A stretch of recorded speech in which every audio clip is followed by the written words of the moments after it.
right, so today's Saturday. I just got a UPS shipment notification that my K&M step kit will be here Monday. So I took the old one off a while. And you guys can see the condition of it.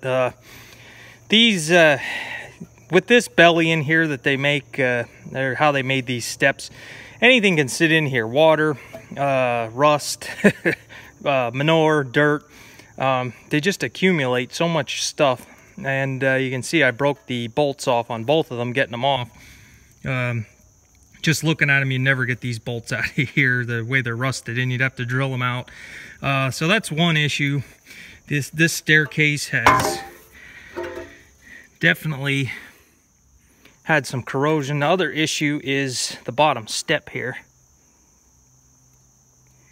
So one of these days, it looks like it was re-welded. One of these days you're going to go up this step and it's going to give out.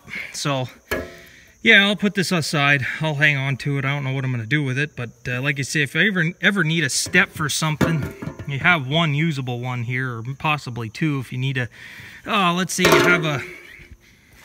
if I ever have a gravity wagon, or maybe if I want to put a step or two on the manure or the fertilizer spreader, if you need a step on a sprayer, any number of things, a dump truck, my 78, I'll put it there with the other one. This is the wall of changed parts. Anyway, my 78 Lodestar truck, I needed a step to get up into the bed. I ended up using a bottom half of a ladder from a deer tree stand. So we got that ready to go then Monday when it comes. I want to clean up. The cab is actually in better shape on the right side than it was on the left. It's not as corroded or rusted. There's not as much metal missing, but I want to sand it down, or scrape it first, scrape all the rust off, go over it with a wire brush, rust metal primer, and some IH red just to preserve it. Even though you're never going to see it, still want it to not get any rustier than it is. With this new step design, I don't think there's so much chance of corrosion because it's made a little bit different in the design. So all right, I'll come back with you guys maybe Monday. I'll save this video for Monday, so when the steps come. But I'm not going to do the full install video again. I already did that in the past. I might do just a quick breeze through it in case anybody missed the first one. So, all right, see you Monday. All right, guys, I'm done. I'm not going to try to make hay. It's just not going to work out. Forecast has changed too many times. They can't get it right, and it's just not... it is 80 degrees today, but there's no chance that it's going to dry the next 2-3 days. So we're done. I'm gonna stop thinking about it because it's just gonna keep driving me crazy. This year I'm just not gonna get second or third cut done. So today we're gonna rearrange the shed, I think. Get everything put away, cleaned up, and set for winter time. So I'm a little agitated this morning. I agitated as much as I get. I don't get angry too often, but the thing that drives me crazy with buying things private sale from a private seller, even, I don't know if a dealer would do this, maybe not. When somebody lists something for sale and you talk to them, you're interested, and you set a time that you're gonna come and look at it, and you drop everything then at that time and you go to look at it. If it's the next day, like this was, it was going to be the next day, and you go to the guy's place and you get there and here he sold it already. Oh no, I sold it already. So you went through all the trouble to set up a time, and you told him you were coming, and when you fulfill your end of the deal and show up on time on the day you agreed, and the guy sold it to somebody else that got there before you, and to not tell you in between, I don't know, some people. So whatever, I'm not going to say what it is or what it was, but it's kind of frustrating. But anyway, let's get this shed straightened out here and get everything cleaned up and put away for winter finally. Get everything, like I say, I want to go over, grease everything, clean it off, make sure everything's good, replace anything that needs to be replaced. All my hay equipment, for those of you guys that might not know, all my hay equipment I store in the back over the winter time. I have to put the Vibra-Shank back in its place and get this lime spreader moved because that's where I set the baler for the for the winter time, because back here, that's one of the few spots where the roof doesn't leak, is in this corner. So I'm gonna need that lime spreader. So anyway, enough talking. I guess I'm agitated enough for today. Let me get everything rearranged here.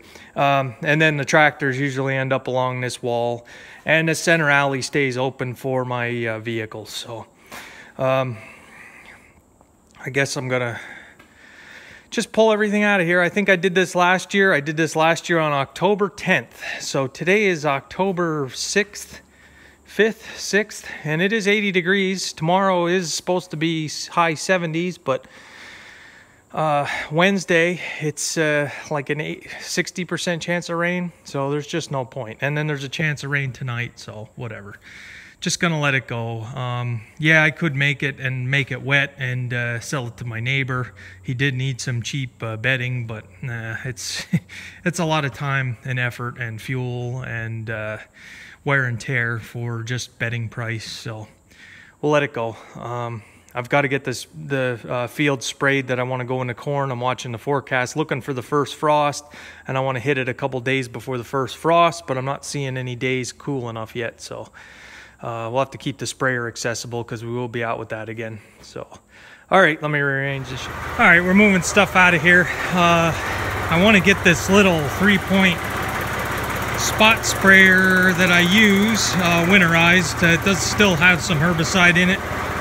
You need to get some jugs and drain it out and put it in the other sprayer. When I go to spray some of the hay fields dead, I'll use it up there. So I got to get that hooked up. 2 more tractors to move and a fertilizer spreader. I got to sweep out the building. I did go over the baler already. Greased everything, checked everything, oiled the chains. I want to pull some of the hay out of the chamber. That was some of that hay that molded. So let me get this hooked up and get it winterized. All right, so I figured there was 5 gallons in here. It pretty well held out.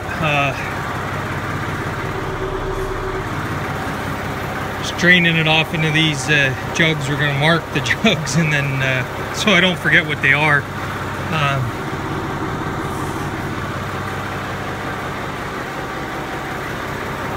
Get this cleaned out. Just draining it out the side, then I want to run it outside and get the rest of it out of the gun and the pump, and run some water through it. It should get flushed out, and then when it's completely empty, I have 2. I'm gonna just put 2 gallons of the RV stuff in. Should be enough. So I'll keep going here. All right, so I'll stop and do an update. Got the Vibra put in its spot. That's the best place for it in the shed, parked that way. Oh, dusty.